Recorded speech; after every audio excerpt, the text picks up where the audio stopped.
What's cracking, y'all? You are now watching Boo TV. Appreciate you for stopping in. Like, comment, subscribe, hit the bell, stay notified, and let's get into the topic for today. What's good, y'all? Back with another reaction video from the YouTube channel called Nonstop. Best player from every decade in NBA history. I think I'll probably figure out what each of those players would be. I don't think that'll be too hard. 1950s, I think, is obviously George Mikan. 1960s, it's going to be either Bill Russell or Wilt Chamberlain, but definitely given the championships, they're going to say Bill Russell is the best player from that era. 1970s, I think that's going to be Kareem Abdul-Jabbar. 1980s is going to be either Magic Johnson or Larry Bird. Personally, I think I'd go Larry Bird, especially as far as a player, but given the accolades and more championships won, and also being a top two player, depending on who you ask, I think they're going to say Magic Johnson for the 1980s. 90s, obviously Jordan. The year 2000s is going to be either Kobe Bryant or Tim Duncan. Also nod to Shaq, but I think they'll definitely give it to Kobe, considering he definitely had more championships in that span, including in that calendar year 2000 to 2010, or unless they're going from 2000 to 2009. And then 2010 is obviously going to be LeBron James. And then 2020s, we're still in it, so we'll see what happens. But let's get into it. 1946, as the Basketball Association of America, the NBA League is entering its 75th season in 2021. There have been many legends throughout the history of the league, and in this video, we're going to discuss the legacies they created by decades. Here are the best players of each of the 7 decades in NBA history. 1950s, George Mikan. George Mikan was the NBA's first dominant player and its first real superstar. Coming from DePaul University, where he was a 3-time All-American, he signed a deal with the Minneapolis Lakers for $12,500 per year, then an astronomically high price. Standing at 6'10" and 250 pounds, Mikan was the tallest player in the league, as there were very few people on the planet at that height in the 1940s. The average center in pro basketball was around 6'7", and Mikan dominated with his size. But he was also extremely mobile, skilled, and could score with both hands. Opponents could not stop him, and Mikan's dominance forced the NBA to make several important rule changes. They widened the lane from 6 to 12 feet, instituted goaltending, and most importantly, they implemented the 24-second shot clock in 1954. Before this rule, teams would often stall the game as much as possible so Mikan wouldn't get the ball, which resulted in games such as 19-18, the lowest score in NBA history. He was also an immensely popular player when basketball was still developing as a sport. Because of his fame, the NBA often sent him to games the day before to promote the game. The Lakers won 4 titles with Mikan in the 50s and 3 more in the 40s, making him by far the most successful player in the early days of the league. 1960s, Bill Russell. The season after George Mikan retired, another dominant center came to the NBA. While Mikan dominated because of his offense, Bill Russell was a revolutionary defensive player who could have led the league in blocked shots each year if the stat was counted back then. Russell won his first 2 titles in the 50s, but it was in the 60s where he and the Celtics became the best team in sports history. The Celtics took a strong hold of the NBA championship trophy and wouldn't let go, like a green anaconda, over a helpless capybara. Russell and the Celtics won every NBA title in the 60s, except in 1967, when Wilt finally prevailed with the 76ers. And even though Chamberlain was individually a better player than Russell, with far superior statistics, Bill dominated in the most important stat, the number of rings on his fingers. Winning 9 out of 10 titles definitely puts him at the top of the board in the 60s. 1970s, Kareem Abdul-Jabbar.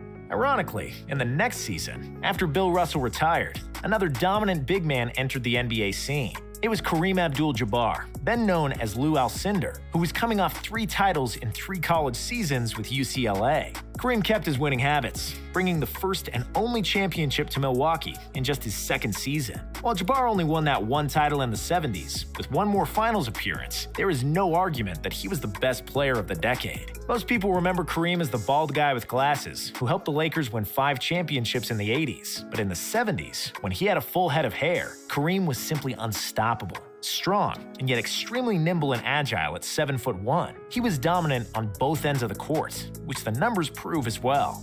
Throughout the 70s, Kareem averaged 28.5 points, 15 rebounds, and 4.5 assists per game, along with 3.5 blocks, a number that would have probably been even higher if the NBA counted blocked shots in his first 4 seasons. 1980s, Magic Johnson. Even though Jordan was individually by far the most superior player in the 80s, and despite Larry Bird being a more complete player... Well, hold on. See, Jordan didn't come in to the 80s till midway through. And it wasn't until probably 88 or 89 where people actually started to call Michael Jordan the best player in the league. And that was just some people. It wasn't universally accepted. A lot of people had, at that time, Magic Johnson the best player in the league at the late 80s. So as someone who thinks Michael Jordan is a GOAT, that's some BS there. I'm sorry. You got to clarify that. No.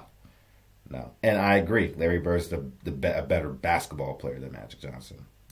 The title of the best player in the decade has to go to Earvin Magic Johnson. Magic opened the decade by winning a championship as a rookie in 1980. When Kareem went down before the pivotal Game 6 of the finals against the Sixers, Magic said to his discouraged teammates, "Never fear, EJ's here." He delivered big time, and starting at center, Magic scored 42 points with 15 rebounds and 7 assists, and won the finals MVP trophy. Magic would go on to win 4 more titles in the 80s, 3 MVPs, and numerous individual accolades. He was by far the best passer in the league, one of the best leaders, and the biggest star at the time the NBA desperately needed one. 1990s, Michael Jordan. Michael was called the GOAT by some people even before his first title, simply because he dominated the game of basketball like no one else before him. In the 80s, he averaged 33, 6, and 6, and did things that seemed unimaginable, jumping higher than it should be humanly possible. But he never went far in the playoffs. And then, after he added more muscle, after he started to pass the ball a bit more, and the rise of Scottie Pippen, everything clicked for MJ and fell into its place. Jordan cemented his legacy with 6 titles in 6 finals, and became a basketball deity for everybody who watched him play, and for the generations yet to come. Everybody wanted to be like Mike, and he was shoulders above any other player in the 90s, both on the court and off it, reaching global superstar status unlike any other basketball player before him. 2000s, Kobe Bryant. When Mike retired for the second time, the media pushed the narrative of the next Jordan for at least a dozen players. But nobody embodied MJ's skills and character more than Kobe, who was essentially Jordan's younger brother, as both were cut from the same cloth. Just like his idol, Bryant was maniacal in his preparation, and maybe even more so. When I first played against him, I was surprised how technically sound Michael was. His technique was flawless. I wanted to make sure mine was just as flawless. Kobe entered his prime at the turn of the millennium and formed the most dominant 1-2 punch with Shaq, as the duo brought 3 more titles to the Lakers trophy room. At the end of the decade, he won 2 more with Pau, establishing himself as the clear-cut best player in the game. In the aughts, Kobe dominated with the same killer instinct that MJ had, and made history with some of the most legendary games the league has ever seen, like 81 points against the Raptors, or 62 3/4 against the Mavs. Kobe was absolutely unstoppable in his prime, and throughout the 2000s, he averaged 28 points, 6 rebounds, and 5 assists. Even though he won just 1 MVP, and wasn't the best player on the team for his first 3 titles, he edges out both Shaq and Tim Duncan as the best player of the decade. 2010s, LeBron James.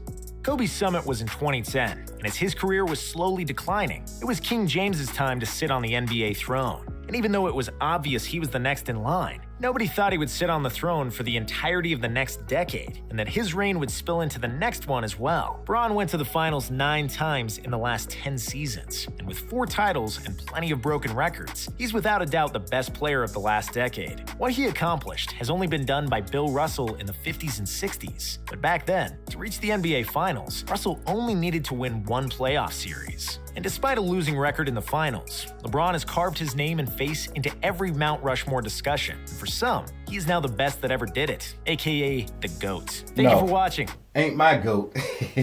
But yeah, I pretty much nailed those, but I think anybody probably would have nailed them. I think the only thing that I think people might have put up a decent argument for, I know there's probably a handful of people that would have picked Bird over Magic in the 80s. And I know there are a handful of people that would have picked Wilt Chamberlain over Bill Russell in the 60s. But yeah, that championship counter, that's tough. And then maybe you might find some people that would rather take Tim Duncan over Kobe Bryant in the 2000s. So other than that, I think the other choices are there's really not much of an argument for them either way against them. But yeah, that was a cool little video. They have some good videos here on this Nonstop channel. Like I said, reacted to a few videos from here. But I've noticed there has been a few videos from here where I've had to correct them and put further context into things because some of the commentary is just a little bit off the mark.